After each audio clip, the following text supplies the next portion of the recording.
বাংলাদেশ জাতিসংঘের গুরুত্বপূর্ণ অংশীদার বললেন মহাসচিব, উন্নয়নের পাশে থাকার আশ্বাস। গণতন্ত্র ধ্বংস করতে চেয়েছে বিএনপি, সুষ্ঠু নির্বাচনে রক্ষা করেছে আওয়ামী লীগ বললেন ওবায়দুল কাদের। সংসদ সদস্য আনারকে হত্যার জন্য অপহরণ, ৩ আসামি আবারও ৫ দিনের রিমান্ডে। রাজধানীর হাসপাতালগুলোতে বাড়ছে ডেঙ্গু রোগী, সাথে টাইফয়েড ও দীর্ঘস্থায়ী জ্বর। দখল দূষণে বিপন্ন নদীগুলোকে আগের অবস্থায় ফেরানো হবে জানালেন নদী রক্ষা কমিশন চেয়ারম্যান।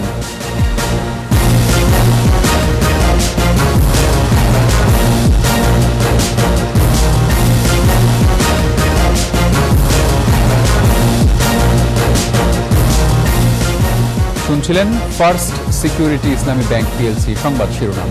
আমন্ত্রণ সন্ধ্যা ৭:২১ সংবাদে, সাথে আছি রক্তিম ত্রিপুরা। দর্শক, ২১ টেলিভিশনের সংবাদ একই সাথে সরাসরি দেখতে পাবেন আমাদের ফেসবুক পেজ www.facebook.com/2124 অনলাইনে। এছাড়া সংবাদে আরও থাকছে, ঢাকার রাস্তায় বিক্রি হওয়া ১৩০ রকমের খাবারে বাড়ছে স্বাস্থ্য ঝুঁকি, সচেতন হওয়ার পরামর্শ।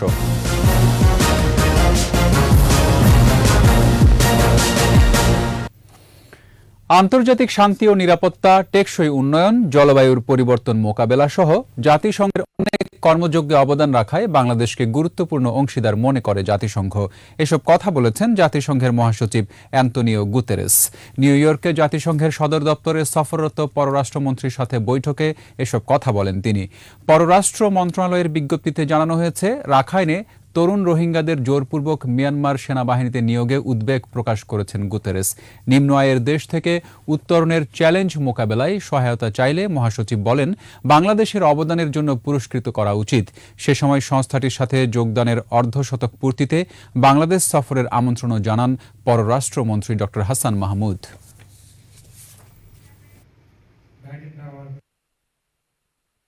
As the conflict and violences continue to grow around the globe and threatens the peace keep evolving, the peacekeeping operations also need to adapt. As such, this year's theme for this day, Feed for the Future, building better together, could not have been more timely. দুর্নীতি ও লুটপাটের শিরোমণি BNP, তালিকা করলে BNP নেতাদের নাম আগে আসবে। তবে সরকার নির্বিকার নয়, দুর্নীতির বিচার হচ্ছে বলে মন্তব্য করেছেন আওয়ামী লীগ সাধারণ সম্পাদক ওবায়দুল কাদের। বলেন, বিএনপি গণতন্ত্রকে ধ্বংসের কিনারায় নিয়ে গিয়েছিল, সুষ্ঠু নির্বাচনের মধ্যে গণতন্ত্রকে রক্ষা করেছে আওয়ামী লীগ। প্রণব চক্রবর্তীর রিপোর্ট। আওয়ামী লীগ সভাপতির রাজনৈতিক কার্যালয়ে সমসাময়িক বিভিন্ন ইস্যুতে কথা বলেন দলের সাধারণ সম্পাদক ওবায়দুল কাদের। নির্বাচন ব্যবস্থা একটা প্রহসনে তামাশায় পরিণত করেছে। বলেন, বিএনপি গণতন্ত্রকে ধ্বংস করতে চেয়েছে, সুষ্ঠু ও সুন্দর নির্বাচনের মাধ্যমে গণতন্ত্রকে রক্ষা করেছে আওয়ামী লীগ। এ সময় মির্জা ফখরুলের মহাসচিব পদ কতদিনের তা নিয়েও প্রশ্ন তোলেন আওয়ামী লীগ সাধারণ সম্পাদক। মির্জা ফখরুলের মধ্যে কয়বার কত বছর ধরে তার গণতন্ত্রকে লঙ্ঘন করে তারা নিজেরাই ঘরে গণতন্ত্রের চর্চা করে না, তারা দেশে গণতন্ত্র কিভাবে প্রতিষ্ঠা, এক রাশ ব্যর্থতা স্তূপীকৃত আবর্জনার উপর দাঁড়িয়ে তারা আজকে মানসিক অশান্তিতে ভুগছে। দেশে দুর্নীতির বিচার হচ্ছে, সরকার নির্বিকার নয় বলে জানান আওয়ামী লীগ সাধারণ সম্পাদক। দুর্নীতি কেউ করে থাকতে পারে, সেটা তার ব্যক্তিগত বিষয়। সরকার এখানে সৎসাহস দেখাচ্ছে, দুর্নীতির বিচার হচ্ছে, তদন্ত হচ্ছে, সরকার তো এখানে নির্বিকার নয়। বাংলাদেশের অর্থনীতি নিয়ে সমালোচনাকারীদের উদ্দেশ্যে ওবায়দুল কাদের বলেন, বিশ্ব ব্যাংক এবং IMF এর সাথে সুসম্পর্কই তার বড় প্রমাণ। অর্থনীতি ধ্বংসই হয়ে যাবে, তাহলে IMF, ওয়ার্ল্ড ব্যাংক তারা কেন বাংলাদেশকে আজকে সম্ভাবনাময় দেশ হিসাবে সাপোর্ট করতে কোনো প্রকার দ্বিধাদ্বন্দ্ব? প্রণব চক্রবর্তী, ২১ টেলিভিশন, ঢাকা। ডেঙ্গুর প্রজনন মৌসুম না হওয়া সত্ত্বেও রাজধানীর হাসপাতালগুলোতে প্রতিদিনই ভর্তি হচ্ছেন আক্রান্তরা। শুধুমাত্র চলতি মাসেই মারা গেছেন 11 জন। জানুয়ারি থেকে এ পর্যন্ত হাসপাতালে ভর্তি হন 650 রোগী। চিকিৎসকরা বলছেন, এবার নতুন আক্রান্তদের মধ্যে ডেঙ্গুর সাথে টাইফয়েড ও দীর্ঘস্থায়ী জ্বর দেখা যাচ্ছে। মনিরুল ইসলামের ক্যামেরায় শিউলি শবনমের প্রতিবেদন। ড্যাফোডিল বিশ্ববিদ্যালয়ের ইঞ্জিনিয়ারিংয়ের ছাত্র নিবিড় তালুকদার। ডেঙ্গু জ্বরের সাথে তীব্র মাথা ব্যথা, পেট ব্যথা ও সর্দি কাশি নিয়ে রাজধানীর মুগদা হাসপাতালে ভর্তি হন 3 দিন আগে। সেই সাথে কমে যায় রক্তে প্লাটিলেটের পরিমাণ। 5 দিন যাবত আমার এই জ্বরটা, তো 3 দিন আগে আমি এখানে ভর্তি হয়েছি। আমার প্রথমে জটিলতা ছিল পেট ব্যথা, পরে হচ্ছে মাথা ব্যথা, কাশি, জ্বর, ঠান্ডা। একই চিত্র রাজধানীর বিভিন্ন হাসপাতালের। বমি, ডায়রিয়া সহ ডেঙ্গুর বিভিন্ন উপসর্গ নিয়ে প্রতিদিনই ভর্তি হচ্ছে 10 থেকে 15 জন নতুন রোগী। জ্বর আসছিল, কাশি আসছিল, পেট ব্যথা সবকিছু আসছিল। এখন আস্তে আস্তে সব ভালো। আমার ছেলেকে নিয়ে আসছে 30 তারিখে, 29 তারিখে ডেঙ্গু ধরা পড়ছিল। কাশি আছে, পাতলা পায়খানা আছে, আর প্লাটিলাম একটু কমেছিল। চিকিৎসকরা বলছেন, সাধারণত জুলাই থেকে সেপ্টেম্বর পর্যন্ত মশার প্রজননের জন্য উপযুক্ত তাপমাত্রা থাকায় ডেঙ্গুর উচ্চ ঝুঁকি থাকে। কিন্তু চলতি বছর ডেঙ্গু আক্রান্ত রোগী ভর্তি স্বল্প পরিমাণে হলেও সারা বছরই চলমান ছিল। সম্প্রতি কয়েকদিনের বৃষ্টির পর আক্রান্তের সংখ্যা আবারও বেড়েছে। ঢাকার বাইরে চাঁদপুর, চট্টগ্রাম, কক্সবাজার, বরিশাল, পটুয়াখালীর রোগীর সংখ্যা আনুপাতিক হারে বেশি বলছেন চিকিৎসকরা। ডেঙ্গুর সাথে কারো প্রস্রাবের সংক্রমণ, আবার কারো হৃদরোগের মতো জটিলতাও দেখা দিচ্ছে। প্রতিদিন 10 থেকে 15 জন করে রোগী থাকে। কিছু খারাপ রোগী হয় যাদেরকে আমাদের আইসিইউতে ভর্তি করা লাগে। 80% রোগীতেই আমরা জ্বর 10 থেকে 12 দিন ধরে জ্বর পাচ্ছি, এবং ডেঙ্গুর সাথে এখন বেশিরভাগ টাইফয়েড হচ্ছে। স্বাস্থ্য অধিদপ্তরের তথ্য বলছে, হাসপাতালে ভর্তি রোগীর 34.19% ঢাকা মহানগর ও 65.81% ঢাকার বাইরের। জানুয়ারি থেকে এ পর্যন্ত সারা দেশে মারা গেছে 36 জন ডেঙ্গু আক্রান্ত রোগী। শিউলি শবনম, 21 টেলিভিশন, ঢাকা। সংসদ সদস্য আনোয়ারুল আজিম আনার অপহরণ মামলায় গ্রেফতার 3 আসামির আবারও 5 দিনের রিমান্ড আবেদন মঞ্জুর করেছেন আদালত। শুনানি শেষে ঢাকার মেট্রোপলিটন ম্যাজিস্ট্রেট শান্ত ইসলাম মল্লিকের আদালত এই রিমান্ডের আদেশ দেন। রিমান্ড যাওয়া আসামিরা হলেন শিমুল ভূঁইয়া ওরফে আমানুল্লাহ সাইদ, তানভীর ভূঁইয়া ও সিলিস্তার রহমান। এদিন 3 আসামির 8 দিনের রিমান্ড শেষে আদালতে হাজির করে আরও 8 দিনের রিমান্ড চেয়ে আবেদন করেন ডিবি পুলিশের সহকারী পুলিশ কমিশনার মাহফুজুর রহমান। শুনানি শেষে আদালত প্রত্যেকের 5 দিনের রিমান্ড মঞ্জুর করেন। 22 মে রাজধানীর শেরেবাংলা নগর থানায় হত্যার উদ্দেশ্যে অপহরণ মামলা করেন এমপি আনারের মেয়ে মুমতারিন ফেরদৌস ডরিন। আরো কারা কারা জড়িত আছে এবং যারা এখনো জড়িত আছে তাদের বিষয়ে আরো তথ্যপত্র নিয়ে এটা একটা চার্জশিট দাখিল করে আসামিদের শাস্তির ব্যবস্থা করতে হবে। পরস্পর দোষারোপ, দায় চাপানো অনেক হয়েছে, নদী রক্ষা হয়নি। সদিচ্ছা নিয়ে কেউ এগিয়েও আসেনি। আক্ষেপ প্রকাশ করে জাতীয় নদী রক্ষা কমিশনের চেয়ারম্যান বলেছেন, শুধু শুধু নদীর সংখ্যা নিয়ে অযথা বিতর্কের জন্ম না দিয়ে বিদ্যমান নদীগুলোকে টিকিয়ে রাখতে হবে। বাংলাদেশ রক্ষা আন্দোলন আয়োজিত সেমিনারে কমিশন চেয়ারম্যান আশ্বস্ত করেছেন, পর্যায়ক্রমে দখলে দূষণে বিপন্ন নদীগুলোকে আগের অবস্থায় ফিরিয়ে আনতে কাজ শুরু করা হবে। রিপোর্টে বাকিটা জানাচ্ছেন মোহাম্মদ নুরুন্নবী। সবুজায়ন নেই, নদীও ভরাট প্রায়। টিকে থাকাগুলোর বেঁচে থাকা দুষ্কর মনুষ্য সৃষ্ট দখল আর দূষণে। প্রতিক্রিয়ায় পরিবেশের এই উষ্ণায়ন, একের পর এক ঘূর্ণিঝড়, অকাল বন্যায় ভোগাচ্ছে মানুষকে। পরিবর্তন এত মারাত্মক যে ষড়ঋতু এখন শুধুই পাঠ্য।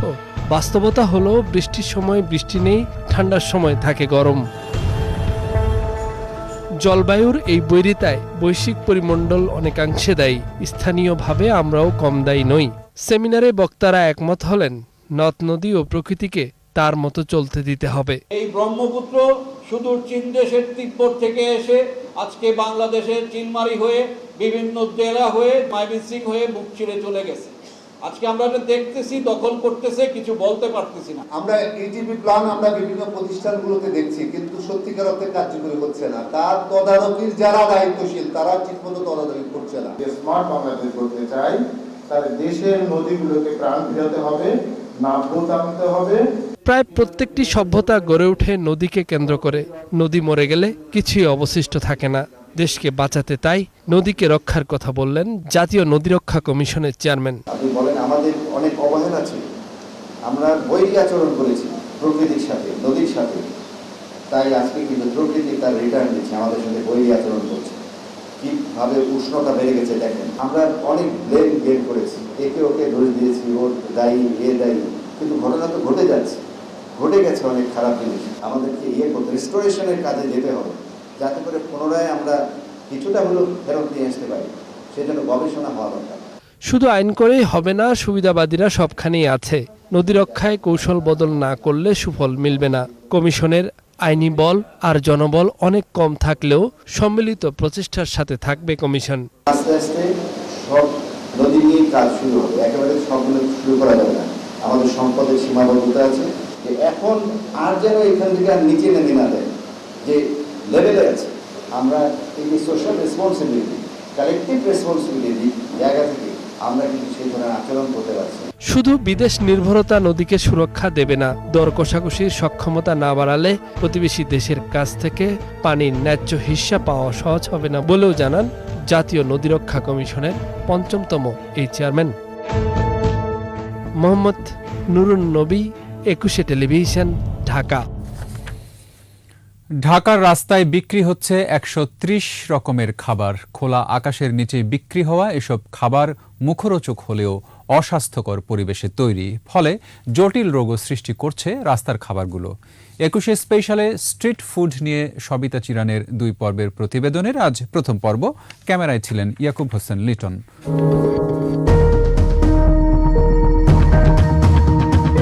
রাজধানী প্রায় সব স্ট্রিট ফুডের দোকানই খোলা আকাশের নিচে। উন্মুক্ত অবস্থায় তৈরি, বিক্রি ও সাজিয়ে রাখা খাবারে মিশছে জীবাণু, দূষিত করছে পোকামাকড় আর মাছি। এতে বাড়ছে নানা ধরনের রোগ ব্যাধি, রয়েছে মারাত্মক স্বাস্থ্য ঝুঁকির শঙ্কাও। চিকিৎসকরা বলছেন এসব স্ট্রিট ফুড খেলে দেখা দিতে পারে কিডনির সমস্যা সহ নানা ধরনের রোগ ব্যাধি। লিভার আক্রান্ত হতে হতে একসময় লিভার সিরোসিস এই ধরনের অসুখগুলো হতে পারে। আবার সিরোসিসের একটা শেষ পর্যায়ে যেটা সেটা ক্যান্সারই বলি আমরা, ডায়রিয়া, জন্ডিস, এই ধরনের রোগগুলো আপনার এই সমস্ত স্ট্রিট ফুড থেকে হতে পারে। দেশে পাওয়া যায় ১৩০ পদের রাস্তার খাবার। সিঙ্গারা, সমোচা, ছোলা ভাজি, বেগুনি, আলুর চপ, ডালপুরি, ফুচকা, চটপটি, ভেলপুরি, পাকোড়া, হালিম, ঝালমুড়ি, জিলাপি, লেবুর শরবত, আখের রস ইত্যাদিতে বেশি ক্ষতি হচ্ছে জনস্বাস্থ্যের। এছাড়াও ফ্রেঞ্চ ফ্রাই, আলু সিদ্ধ, স্যুপ, পোড়া পেঁয়াজ ও মরিচ, সালাদ, নুডলস এবং নানা রকম মিষ্টান্নও বাড়ছে রোগ ব্যাধি। অনেক সচেতন নাগরিকরাও অনেক কিছু বুঝানোর পরও তারপরে খায় এগুলো আর কি। পলিথিনটা উড়ে গেছে এই জন্য, বুঝছেন, পলিথিনটা রাখা লই আমরা। কোন নতুন পানি নিয়ে আইছি বাসার থেকে, চা বানিয়ে নিয়ে এখান থেকে পরোটাটা নিয়ে নি, কাবাব পরোটাটা খাবো, একটু মুখরোচক। বাইরেরটা কিনে নিয়ে আসলাম শখ করে আর কি। এসব খাবারের মূল ক্রেতা শিশু, স্কুল, কলেজ, বিশ্ববিদ্যালয়ের শিক্ষার্থী, শ্রমিক, রিক্সা চালক, টোকাই, ছিন্নমূল মানুষ, হকার, ছোট ব্যবসায়ী সহ যাদের নেই স্বাস্থ্য সচেতনতা। বাচ্চারা এগুলো দেখলে মনে করেন যে এখানে সামনে পরে দেখে সবাই খায়। আমি কখনো খাই না, মাঝে মাঝে হয়তো দেখা যায় যে ২-৩ সপ্তাহ পর একটা হয়তো একটু নিলাম। হ্যাঁ, মজা লাগে, মাঝে মাঝে খাই। তবে মনিটরিং এ পর্যাপ্ত লোকবল না থাকায় অনিয়মের বিরুদ্ধে ব্যবস্থা নিতে পারছে না নিরাপদ খাদ্য কর্তৃপক্ষ। মনিটরিং করার মতো পর্যাপ্ত লোকবল এই মুহূর্তে আসলে নাই। আমরা যদি পর্যাপ্ত লোকবল পাই তাহলে সার্বক্ষণিক তাদের মনিটরিং এর আওতায় নিয়ে আসব। নিরাপদ খাদ্য আইন ও ভোক্তা অধিকার আইনের কঠোর প্রয়োগে অবস্থার উন্নতি হতে পারে বলে মনে করেন বিশেষজ্ঞরা। সবিতা চিরান, ২১শে টেলিভিশন, ঢাকা। নিচ্ছি সংবাদ বিরতি। যখন ফিরছি তখন অন্যান্য খবরের সঙ্গে আরো থাকছে। সিলেটে ৬ উপজেলার ৫ লাখ মানুষ বন্যা দুর্গত। উজানের ঢলে ডুবল শ্রীমঙ্গলের বিস্তীর্ণ এলাকা। কোরবানির ঈদ আসার আগেই ঊর্ধ্বমুখী মশলার দাম, স্বাভাবিক হচ্ছে না ডিমের বাজার।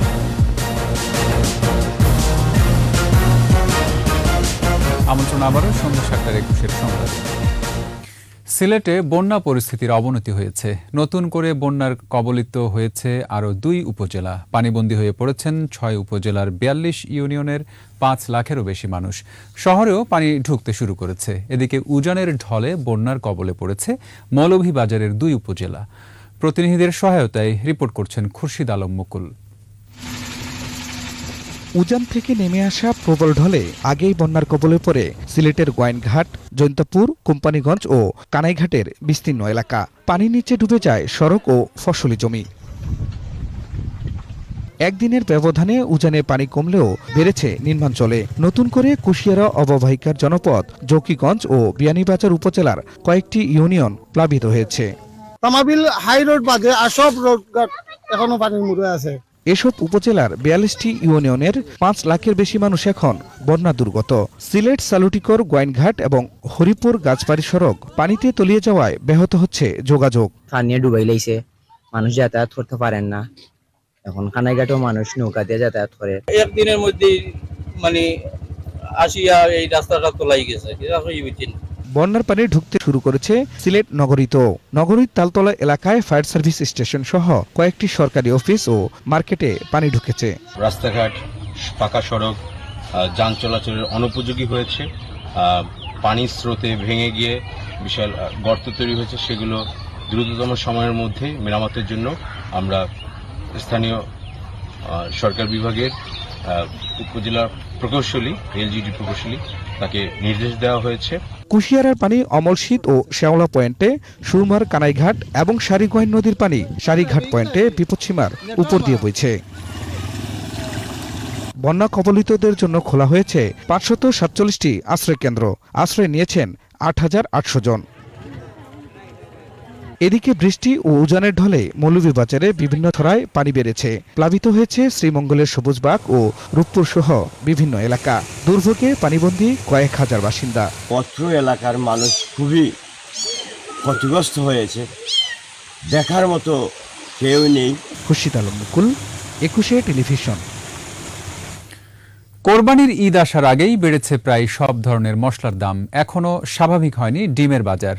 আগের বাড়তি দামে বিক্রি হচ্ছে সব ধরনের মুরগি। বেশিরভাগ সবজি 40 থেকে 60 টাকা কেজিতে বিক্রি হলেও দাম বেড়েছে শসা ও টমেটোর। রিপোর্টে আরও জানাচ্ছেন সবিতা চিরান।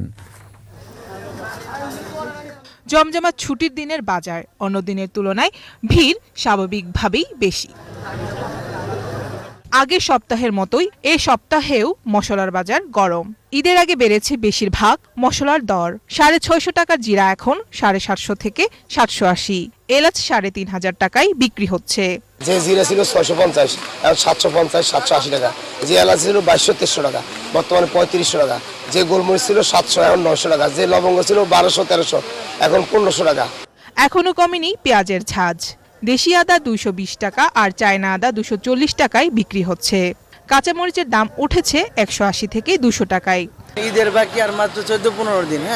সেই সূত্রে দেখা যাচ্ছে রসুনের দাম হয়েছে 220 টাকা কেজি রসুন, আর আদা আছে চায়না আদা, এটার দাম হয়েছে 240 টাকা কেজি। এখনো অস্থির ডিমের বাজার। তীব্র গরমকে অজুহাত দেখাচ্ছেন বিক্রেতারা। গেছে সপ্তাহে আমরা 150 টাকা করে বিক্রি করছিলাম, চলতি সপ্তাহে আমরা বিক্রি করতে আছে 155 থেকে 60 টাকা। কাঁচা বাজারে বেশিরভাগ সবজির দাম স্থিতিশীল থাকলেও কাঁকরোল, টমেটো আর শসার দাম বাড়তি। শসা বর্তমান বাজারে 80 টাকা দিয়ে শসা, টমেটো 90 টাকা 100 টাকা ভালো মানেরটা, আর অন্যান্য সবজির দাম আরো কমছে। যে পেঁপে হচ্ছে আমরা 20 থেকে 30 টাকা করে কিনতাম, সেই পেঁপের দাম এখন হচ্ছে 80 টাকা কেজি। প্রতি কেজি ইলিশ এখন 1600 টাকা।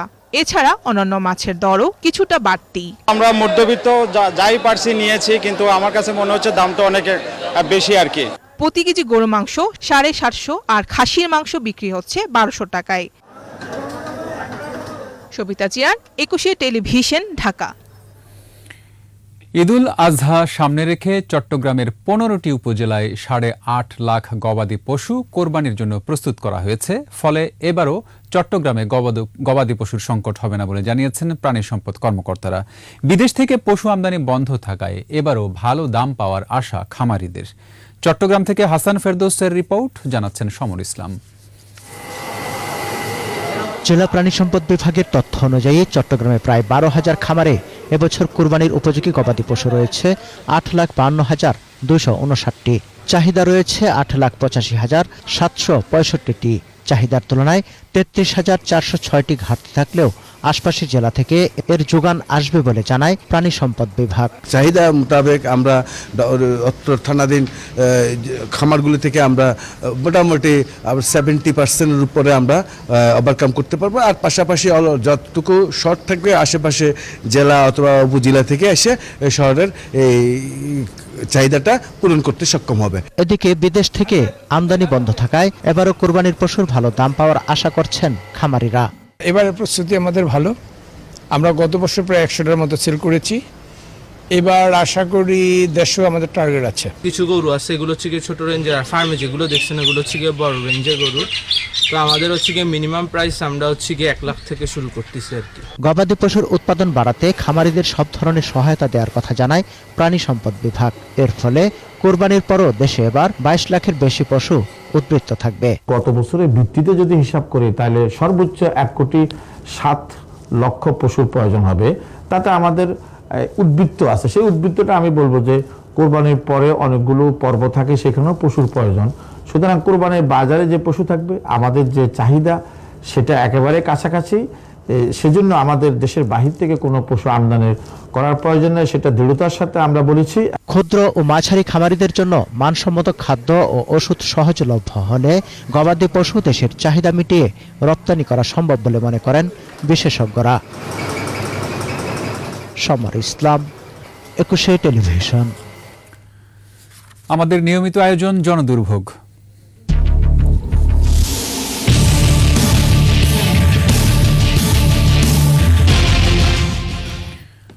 কখনো শিক্ষক, কখনো সাংবাদিক, নয়তো এদের পরিচয় গবেষক হিসেবে। চলেন সুটেড বুটেড। নারীরা পরেন দামি ঘড়ি আর সানগ্লাস। মূলত এরা ছদ্মবেশী চোর সিন্ডিকেট। দেশি বিদেশি সেমিনার, বিয়ের অনুষ্ঠান কিংবা রাজনৈতিক সভায় এরা লুটে দিচ্ছে দামি জিনিসপত্র। ইয়াকুব লিটুর ক্যামেরায় আরও জানাচ্ছেন অখিল পোদ্দার।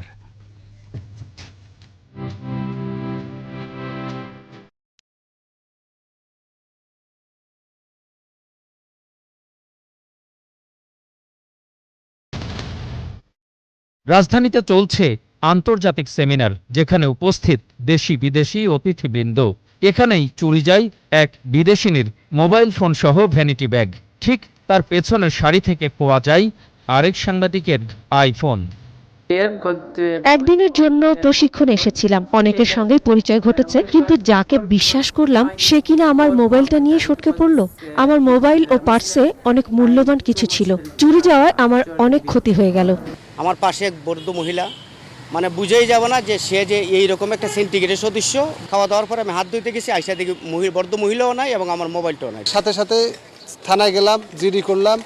এখন পর্যন্ত মানে থানা থেকেও কিছু জানায় নাই। আমি নিজের থেকে তো খোঁজ খবর নেওয়ার জন্য যোগাযোগ করলে ওরা বলে যে দেখতেছি। সুটেড বুটেড থাকে বা ভালো পোশাক পরিহিত থাকে, সাংবাদিকদের মধ্যে মিশে যায়, বিভিন্ন অনুষ্ঠানে সাধারণ মানুষের মধ্যে মিশে যায়, বিয়ে বাড়িতে মিশে যায়। অন্য একটি কমিউনিটি সেন্টারের ঘটনা। বিয়েবাড়ির অনুষ্ঠানে হাই ফ্যাশনের নারী সদস্যদের পেয়ে একটু বেশি খুশি হয়েছিল বরপক্ষ। কিছুক্ষণ পর বুঝতে বাকি থাকলো না কারো। ততক্ষণে ওয়ালেট আর ফোন নিয়ে লাপাত্তা আত্মীয়তার বেশধারী চোরের দল। হাত থেকে নিয়ে দেখে দেখে আমি ছবি তুলি, পইয়া পাটকিরা গাড়ি নিয়ে আসে, কেউ দামি দামি ঘড়ি পরে, আইফোন থাকে হাতে, বোঝা যায় না তাদেরকে। সাধারণ মানুষ হিসেবে আমরা আইডেন্টিফাই করতে পারবো না, কিন্তু এটা আইডেন্টিফাই করতে পারবে আমাদের আইন শৃঙ্খলা রক্ষাকারী বাহিনীর। এদেরকে বলা হয় ভিআইপি চোর। ওরা ওইভাবে নারী পুরুষ এবং সুদর্শন নারীরাই থাকে, ভালো পোশাক পরে, ভিআইপি পোশাক পরে। ছেলেরাও ঠিক সেইভাবেই থাকে। অনেক প্রোগ্রামে বিদেশিরা অংশগ্রহণ করে, এর ফলে এইটা যদি অব্যাহত থাকে তাহলে দেশের একটা ভাবমূর্তি নষ্ট হবে। সেমিনারের পাশেই বসেছিলেন এক ভদ্রমহিলা, নিজেকে বিশ্ববিদ্যালয়ের শিক্ষক ও গবেষক পরিচয় দিয়েছিলেন। আমি তাকে মোটেও সন্দেহ করিনি। পরে দেখি তিনি আমার ভ্যানিটি ব্যাগ নিয়ে পালিয়ে গেছেন। পুলিশ বলছে এমন ঘটনা ইদানিং একটু বেশিই হচ্ছে, তবে জনগণের সচেতনতাও বেড়েছে। এই ধরনের কোনো ঘটনা ঘটে যায়, আমাদের পুলিশ বাহিনীর শরণাপন্ন হবেন। আমরা আপনার জিনিসটি উদ্ধার করার জন্য কাজ করব এবং যারা এই উপকর্মটি করেছে তাকে ধরার জন্য আমরা কাজ করব। সাধারণ মানুষের পাশাপাশি মন্ত্রী সচিবরাও রেহাই পাচ্ছেন না ছদ্মবেশী চোরের আস্ফালন থেকে। পরিকল্পনা মন্ত্রী মহোদয়ের, ওনারটা চুরি হলো। তারপরে ফরিদুল হক সাহেবের প্রতিমন্ত্রী, ওনারটা চুরি হলো। ভদ্রবেশী আড়াল হঠাৎ করে যদি আমরা একজনকে ধরে ফেলি, দেখা যায় একটা সিনক্রিয়েট ঘটে যেতে পারে। সেই কারণে আমার বিশ্বাস, আমি মনে করি প্রত্যেকটি সভা, সেমিনার কিংবা সিম্পোজিয়ামে সিসি ক্যামেরার আওতায় আনা উচিত।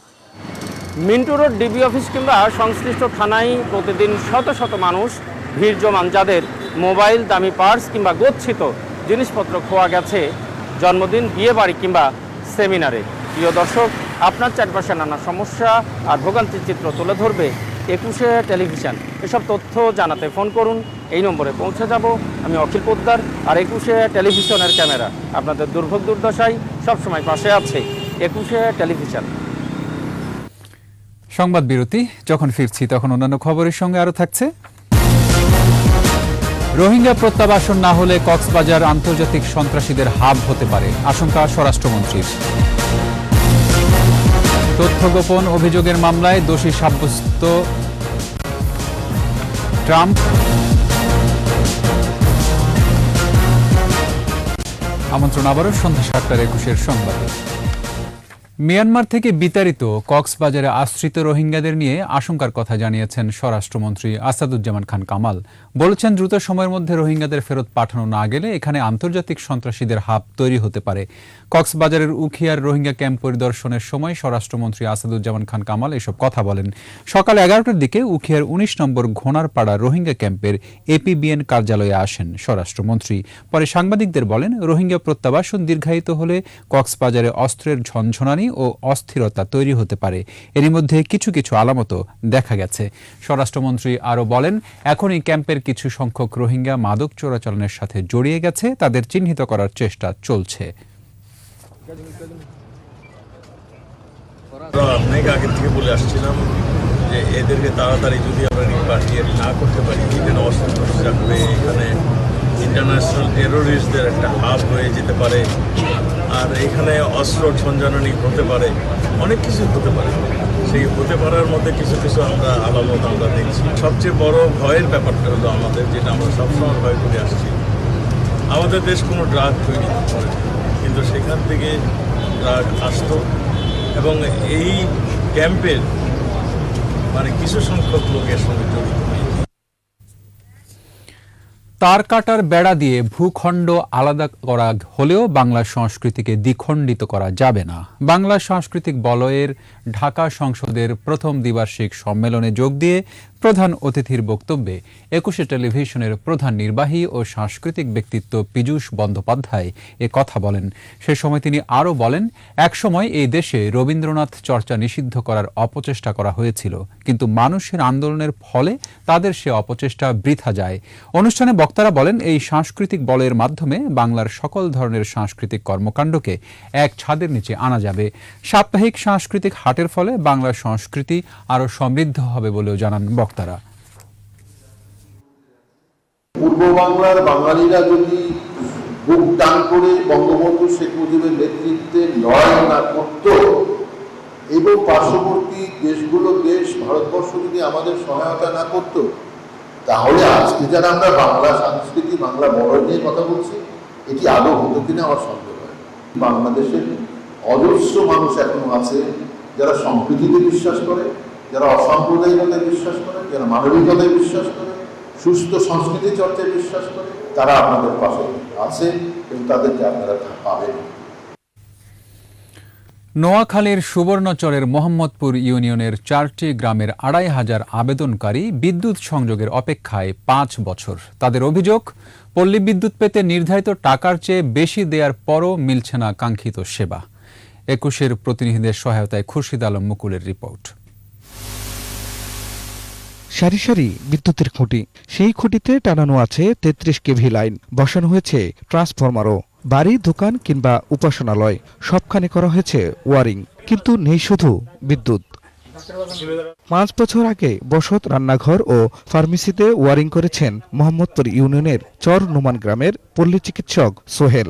ঘরে এনেছেন টেলিভিশন, ফ্রিজ, বৈদ্যুতিক পাখা, কিন্তু আজ পর্যন্ত কাঙ্ক্ষিত বিদ্যুৎই আসেনি তার ঘরে। অনেকে ফ্রিজ, টেলিভিশন যে যার সামর্থ্য অনুযায়ী, আবার এখানে এই টাকাগুলো পড়ে আছে, আমাদের এই টাকাগুলো আমাদের অপচয়।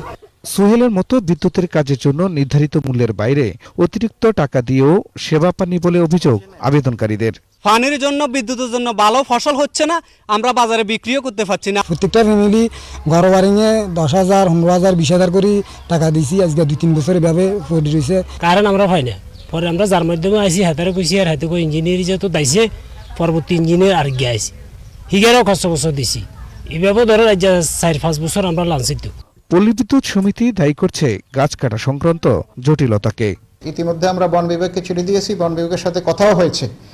তো আমরা আশা করছি বন বিভাগের সাথে সমন্বয় করে আমরা শীঘ্রই লাইনটা চালুর জন্য পদক্ষেপ গ্রহণ করব। দ্রুতই গাছ কাটার কাজ শেষ হবে বলে জানালেন বিভাগীয় বন কর্মকর্তা।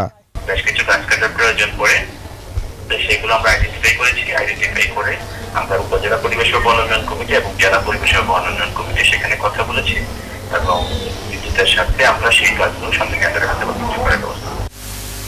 খুরশিদ আলম মুকুল, 21 টেলিভিশন।